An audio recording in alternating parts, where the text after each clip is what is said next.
നമസ്കാരം. മലയാളികൾ നെഞ്ചോട് ചേർത്ത പ്രിയ നടി ശാന്തി കൃഷ്ണയാണ് ഇന്ന് നമ്മളോടൊപ്പം അതിഥിയായി എത്തിയിരിക്കുന്നത്. നമസ്കാരം ചേച്ചി. എന്തൊക്കെയുണ്ട് പുതിയ വിശേഷങ്ങൾ? സുഖമായിട്ടിരിക്കുന്നു. പുതിയ വീട്. അപ്പം നാച്ചുറലി 1 വർഷം ആവുന്നതേ ഉള്ളൂ.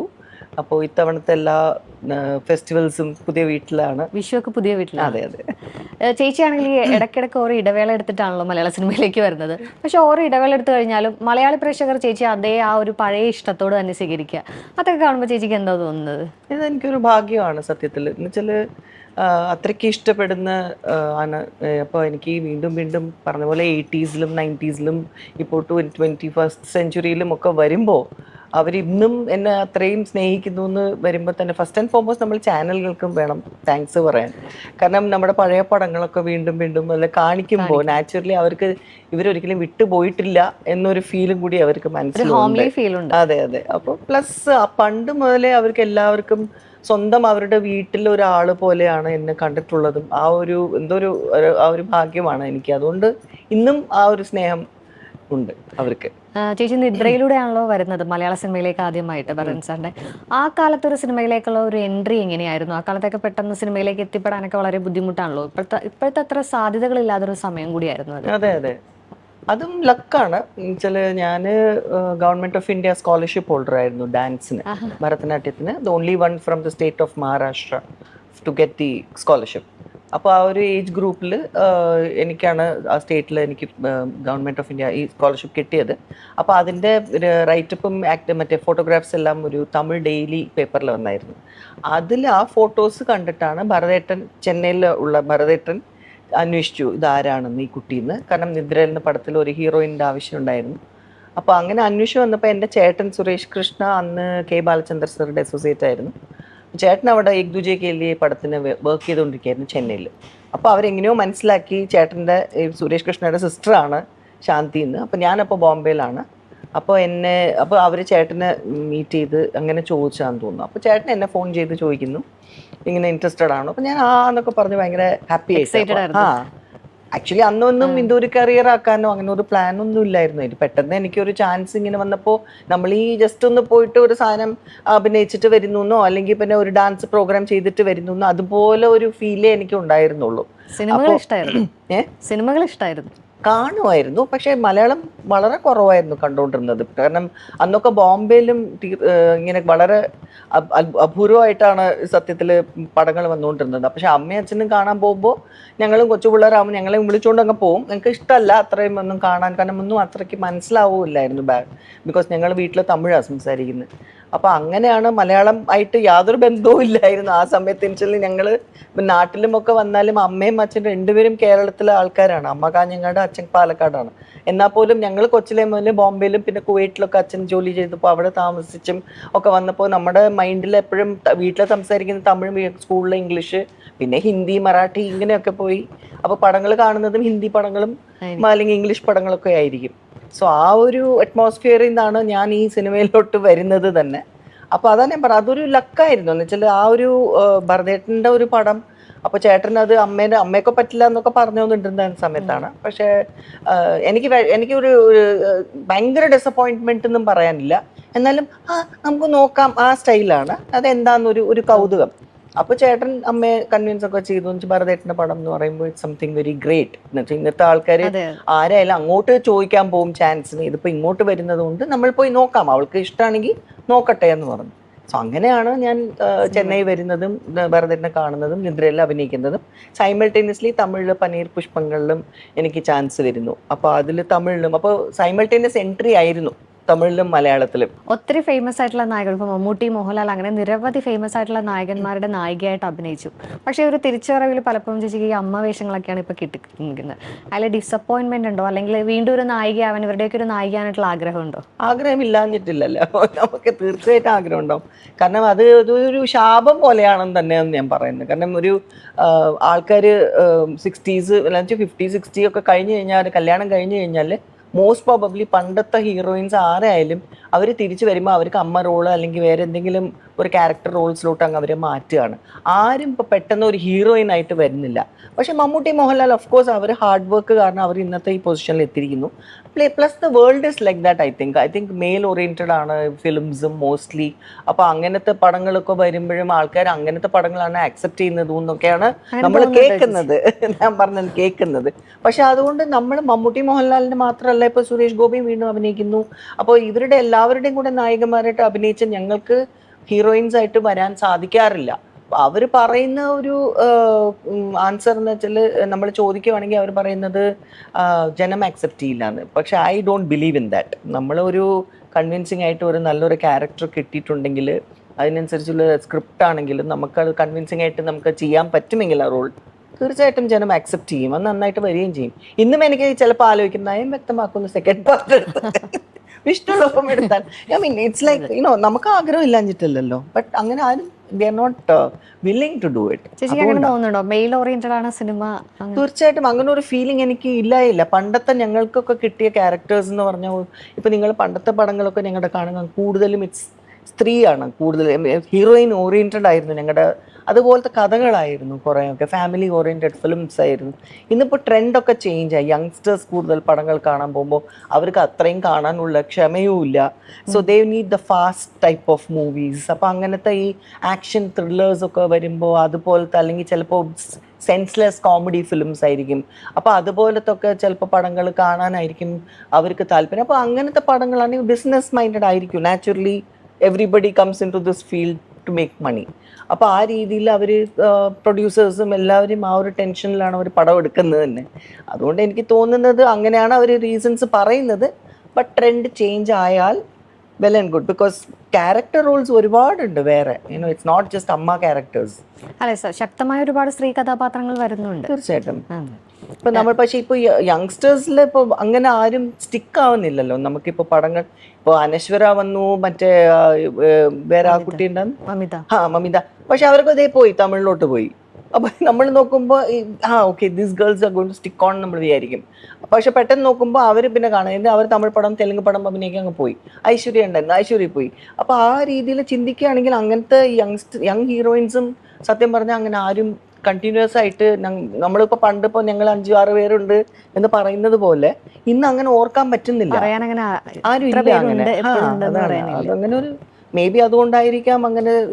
ഇപ്പൊ പാർവതിയും ഒക്കെ പോലെ ആക്ടേഴ്സ് വരുമ്പോൾ മാത്രമേ ഉള്ളൂ ഈ ഫീമെയിൽ ഓറിയന്റഡ് ആയിട്ടുള്ള സബ്ജക്ട്സ് അവർക്ക് കിട്ടുന്നതും.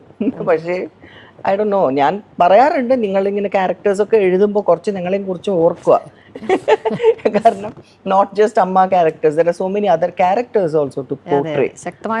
തീർച്ചയായിട്ടും. അപ്പോൾ അതുകൊണ്ട് ലെറ്റ്സ് സീ. ചേച്ചി അതുപോലെ തന്നെ ഈ ഓരോ ഇടവേളയിൽ വരുമ്പോഴും ഓരോ മാറ്റങ്ങൾ ഉണ്ടാകുന്നുണ്ട് സിനിമകളുടെ സ്ക്രിപ്റ്റ് ആണെങ്കിലും മേക്കിംഗ് ഓരോ രീതി. ന്യൂ ജനറേഷൻ ഫിലിമുകളെ എങ്ങനെയാണ് ചേച്ചി നോക്കിക്കാണുന്നത്? ന്യൂ ജെൻ ഫിലിംസ് ഒരുപാട് നമുക്ക് പഠിക്കാനുണ്ട്. ഓഫ് കോഴ്സ് ഇപ്പം ഞാൻ പറഞ്ഞ പോലെ 81 വന്നതാണ് ഞാൻ ഇൻഡസ്ട്രിയിൽ. അപ്പോൾ അന്ന് നമുക്ക് ഇത്രയും ടെക്നോളജി ഒന്നുമില്ല. പക്ഷേ നമ്മൾ ഈ ലെജൻഡറി ആയിട്ടുള്ള മറ്റേ ഡയറക്ടേഴ്സിൻ്റെ കൂടെ വർക്ക് ചെയ്തിട്ടുണ്ട്. അപ്പോൾ ഭരതേട്ടനായാലും പപ്പേട്ടനായാലും ലോയി ചേട്ടനാണെങ്കിലും സിബി ആണെങ്കിലും ഇപ്പോൾ ഇവരൊക്കെ പോലത്തെ ഡയറക്ടേഴ്സിൻ്റെ കൂടെ നമുക്ക് വർക്ക് ചെയ്യുമ്പോൾ അവരുടെ ക്രാഫ്റ്റ് കണ്ടാണ് നമ്മൾ വന്നിട്ടുള്ളതും പഠിച്ചിട്ടുള്ളതും. Whatever we have learned ഇത്രയും ലെജൻഡറി ആയിട്ടുള്ള ആക്ടേഴ്സിൻ്റെ കൂടെ ഇപ്പോൾ ആരും മോസ്റ്റ് ഓഫ് ദം ഇപ്പോൾ ആക്ച്വലി ജീവിച്ചിരിപ്പില്ല. പക്ഷേ അതുപോലത്തെ ആക്ടേഴ്സിൻ്റെ കൂടെ വർക്ക് ചെയ്യാൻ സാധിച്ചതും സോ ഓൾ ദോസ് നമുക്ക് ഉള്ളിൻ്റെ ഉള്ളിൽ എവിടെയോ അവരുടെ ഒരു എന്താ പറയുക ലെസൻസ്, അവരുടെ ആക്ടിങ് ലെസൻസ് ആയാലും ശരി, അവരുടെ വാക്കുകളായാലും അവരുടെ അഡ്വൈസ് ആയാലും ഇതെല്ലാം നമ്മുടെ മനസ്സിൽ കിടപ്പുണ്ട്. സോ എന്തായാലും അത് തന്നെ ആയിരിക്കും നമ്മൾ പിന്നീട് അറിയാതെ തന്നെ ചിലപ്പോൾ പല പല ക്യാരക്ടേഴ്സ് പോർട്രേ ചെയ്യുമ്പോഴും അത് വരുന്നത്. അപ്പോൾ നാച്ചുറലി ഗ്രോ ചെയ്തു ഒരുപാട്. ഇപ്പം ഞാനും ഇപ്പോൾ 80s വന്ന ഞാനല്ല 90s വന്നപ്പോൾ ഞാൻ ചെയ്ത ക്യാരക്ടേഴ്സും എനിക്ക് അഭിനയിക്കുമ്പോൾ എനിക്ക് ഫീൽ ചെയ്ത് അഭിനയിച്ച് പല ക്യാരക്ടേഴ്സും. അപ്പോൾ അന്നത്തെ പ്രായവും അങ്ങനെ ഉണ്ട്. അത് 16-17 ഇയേഴ്സിൽ വന്നതാണ്.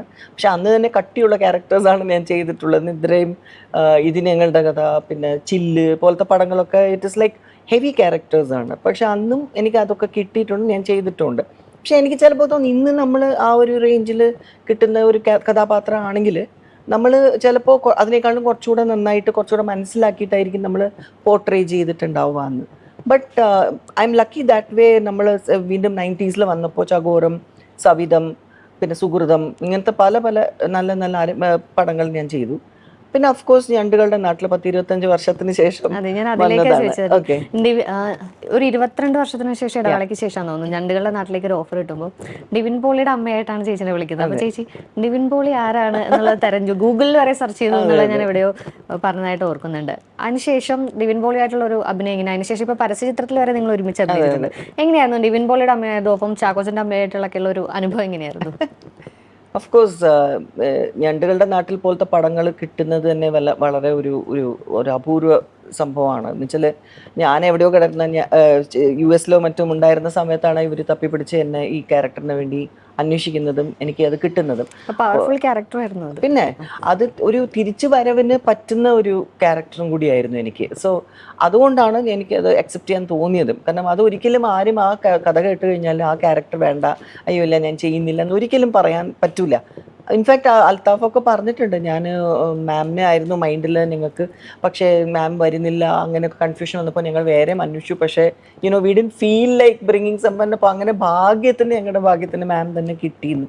സോ ഞാൻ പറഞ്ഞു, എഴുതുമ്പോൾ തന്നെ നമ്മുടെ പേരുണ്ടെങ്കിൽ നമ്മൾ തന്നെ ആ ക്യാരക്ടർ ചെയ്തിരിക്കുമെന്ന് ഉറപ്പാണ്. എനിക്ക് അതിലെപ്പോഴും ഞാൻ വിശ്വസിക്കുന്നതാണ്. സോ ആ രീതിയിൽ നോക്കുകയാണെങ്കിൽ നമുക്ക് തീർച്ചയായിട്ടും ഞണ്ടുകളുടെ നാട്ടിൽ was a big thing for me. First Filmfare award എനിക്ക് കിട്ടിയത് ആ പടത്തിനാണ്, ആ ക്യാരക്ടറിനാണ്. സോ ഡെഫിനറ്റ്ലി ആ ഒരു മാറ്റം എന്ന് പറഞ്ഞാൽ ടെക്നോളജി, അതാണ് ഞാൻ പറഞ്ഞു വന്നത് നേരത്തെ. 80s വന്നപ്പോൾ ഞാൻ പഠിച്ച ആ ഒരു ലെസൺസ് ഫ്രം ലെജൻഡ്സ് ഞാൻ തിരിച്ച് ഇപ്പോൾ വന്നപ്പോൾ നമുക്ക് ആസ് ലൈഫ് എക്സ്പീരിയൻസസും കൂടി നമ്മുടെ മൈൻഡിലെല്ലാം വന്ന് നമ്മുടെ ക്യാരക്ടറും നമ്മുടെ പേഴ്സണാലിറ്റിയും എല്ലാം മാറും. അപ്പോൾ അതിനനുസരിച്ചായിരിക്കും പിന്നെ നമ്മൾ കുറേ കൂടെ തോട്ട് പ്രോസസ്സ് ഇടും ഒരു പർട്ടിക്കുലർ റോളിന്.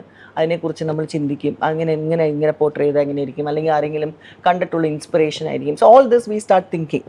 മറ്റേത് നമ്മളൊരു പടം വന്നു ചെയ്തു, അവരെന്ത് പറഞ്ഞു അതുപോലെ ചെയ്തു, പിന്നെ പോയി, അത്രേ ഉള്ളൂ. It doesn't impact you that much. ഈ ഞാൻ നേരത്തെ സൂചിപ്പിച്ചുള്ള നിവിൻ പോളിയെ ചേച്ചി ശരിക്കും അറിയില്ലായിരുന്നു ആ സമയത്ത്? അറിയില്ലായിരുന്നു, സത്യമാണ്. കാരണം ഞാൻ US-ൽ ഉണ്ടായിരുന്ന സമയം, ഞാൻ എൻ്റെ മക്കളുടെ കൂടെ അവിടെ ജീവിച്ചുകൊണ്ടിരുന്ന സമയം, അവരൊന്നും ആക്ച്വലി കുറേ കാലം കഴിഞ്ഞിട്ടാണ് അവർക്ക് മനസ്സിലായത് ഞാൻ ഒരു ആക്ടറാണെന്ന്. പിള്ളേർ പോലും എൻ്റെ പടങ്ങൾ കണ്ടിട്ടില്ലായിരുന്നു.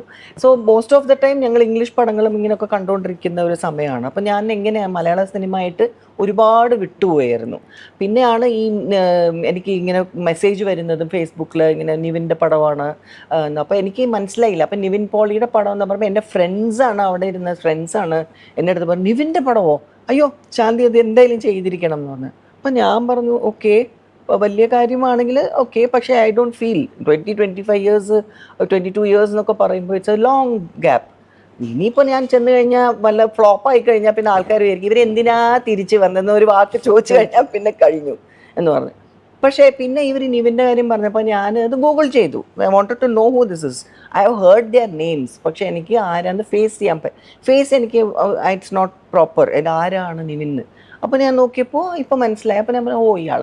പക്ഷേ ഞാൻ അയാളുടെ പടം പോലും ഒറ്റെണ്ണം കണ്ടിട്ടുമില്ലായിരുന്നു. So basically it was like that for me. So ആ രീതിയിലാണ് ഞാൻ പറഞ്ഞത്. നിവിൻ ആരാന്ന് പറഞ്ഞാൽ I have heard their names, but Tovino, Nivin, ഫഹദൊക്കെ നമുക്കറിയാം. അതല്ലാതെ നമ്മളിങ്ങനെ പേരുകൾ കേൾക്കുന്നു, പക്ഷേ ഇവരുടെ ഫേസ് എനിക്ക് പ്ലേസ് ചെയ്യാൻ പറ്റിയില്ല. അപ്പം നിവിൻ്റെ പടം എന്ന് പറഞ്ഞപ്പോൾ ആരാ നിവിൻ പോളി ഞാൻ ഗൂഗിൾ ചെയ്ത് നോക്കിയെന്ന്. അവർ മര്യാദയ്ക്ക് എഴുതിയതാണ്, പക്ഷേ ആൾക്കാർക്ക് അത് മാത്രം എടുത്തിട്ട് നിവിൻ പോളിനെ അറിയില്ല എന്ന് പറഞ്ഞു എന്ന്. എൻ്റെ മക്കൾ മമ്മൂട്ടി മോഹൻലാൽ ആരാന്ന് അറിയില്ല എന്ന് പറഞ്ഞിട്ടുണ്ട്, അമിതാഭ് ബച്ചൻ ആരാന്ന് അറിയില്ല പറഞ്ഞിട്ടുണ്ട്. അപ്പോൾ അതേപോലെ എന്നെ ശാന്തി കൃഷ്ണ ആരാന്ന് ചോദിക്കുന്ന എത്രയോ പേരുണ്ട്. So it's not necessary that you have to know every artist. But yeah, അപ്പോൾ പക്ഷേ നിവിൻ പിന്നെ കാണുമ്പോഴാണ് നിവിൻ തന്നെ എൻ്റെ അടുത്ത് പറഞ്ഞത്, മാം ഞങ്ങളൊക്കെ വരുന്നതിനൊക്കെ മുമ്പേ മാം ഈ സിനിമ വിട്ടുപോയ ഒരാളാണ്. സോ ഞങ്ങൾ അങ്ങനെ പ്രതീക്ഷിക്കുന്നത് തന്നെ actually it's not right. But ഞങ്ങൾക്കൊക്കെ അതൊരു ഭാഗ്യമാണ് മാമിൻ്റെ കൂടെ വർക്ക് ചെയ്യുന്നത്. പുതിയ സിനിമയുടെ വിശേഷം എന്തൊക്കെയാണ്? പുതിയ സിനിമയായിട്ട് ഞാനൊന്നും ഐ ഹാവൻ ടേക്കൺ. ഒരെണ്ണം ഇപ്പോൾ ചെയ്യാൻ പോകുന്നു. It's A different type of character. അതിനെക്കുറിച്ച് എനിക്ക് കൂടുതൽ സംസാരിക്കാൻ പറ്റില്ല. ചെറിയ ക്യാരക്ടർ ആണെങ്കിലും ഇറ്റ്സ് സംതിങ് ഡിഫറെൻറ്റ്, അമ്മ അല്ല. അപ്പോൾ അതുകൊണ്ടൊരു ക്യാരക്ടർ ഓർത്ത് വെക്കാൻ പറ്റുന്ന ഒരു കഥാപാത്രമായിരിക്കും അല്ലേ? അതെ, ഐ ഫീൽ സോ. ഇപ്പൊ ഈ വിഷുക്കാലത്ത് എന്താ പ്രേക്ഷകരോട് എന്താ ചേച്ചിക്ക് പറയാനുള്ളത് വിഷു ഓർമ്മയുമായി ബന്ധപ്പെടുത്തി? വെൽ, വിഷു ഞാൻ പറഞ്ഞതുപോലെ എൻ്റെ പുതിയ വീട്ടിലെ ഫസ്റ്റ് വിഷുവാണ്. സോ അത് ഞാൻ തീർച്ചയായിട്ടും അവിടെ വീട്ടിൽ പോയിട്ട് ഞാൻ ഓൾറെഡി ഇപ്പോൾ സംസാരിച്ചുമായിരുന്നു എൻ്റെ മറ്റേ കൂടെ നിൽക്കുന്ന കുട്ടിയുടെ കൂടെ എന്തൊക്കെ മേടിക്കണം, എങ്ങനെയാണ് നമ്മൾ ഒരുക്കേണ്ടത്. പിന്നെ അന്ന് അമ്പലത്തിൽ പോകണം, ഫ്രണ്ട്സിൻ്റെ കൂടെ ആയിരിക്കും മോസ്റ്റ്ലി ഇത്തവണ. അപ്പോൾ എന്തായാലും എല്ലാവിധ ആശംസകളും ചേച്ചിക്ക് നേരുന്നു. Thank you so much. Happy Vishu to you too. Thanks.